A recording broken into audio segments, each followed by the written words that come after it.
to fight for justice and peace, whatever the obstacles. One man spent 27 years in prison, walked out with peace in his heart, and went on to lead a nation. This is the story of Nelson Mandela, a symbol of freedom, forgiveness, and unshakable courage. Nelson Rolihlahla Mandela was born on July 18, 1918, in the tiny village of Mvezo in South Africa. His father was a local chief, and his family belonged to the Thembu royal line of the Xhosa people. He was the first in his family to attend school, where a teacher gave him the English name, Nelson. From an early age, Mandela valued education and tradition, but he also questioned injustice. That spirit would guide him for the rest of his life. As a young man, Mandela moved to Johannesburg, studied law, and co-founded South Africa's first black law firm.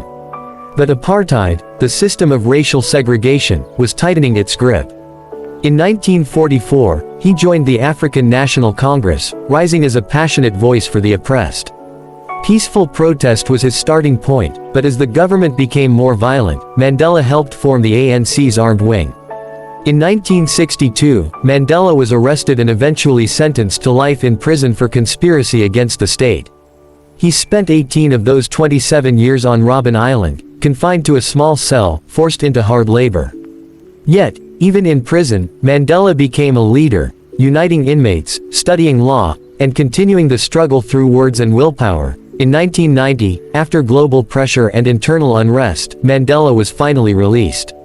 He walked out of prison with no bitterness, only determination to rebuild a divided country. Just 4 years later, South Africa held its first democratic elections. Millions voted, black and white. Mandela won by a landslide, becoming the country's first black president. As president, he focused on unity, truth, and reconciliation. He invited even his former enemies to the table. His leadership helped heal generations of pain. Mandela stepped down after one term, by choice, and dedicated his life to peace, education, and fighting poverty. He received over 250 awards, including the Nobel Peace Prize. He passed away in 2013, but his impact lives on, in South Africa, and around the world. Nelson Mandela showed the world that even the darkest prison can't hold back the light of a determined soul. A leader, a liberator, a legacy. If you would like this video, please like, comment, subscribe. Who should we cover next?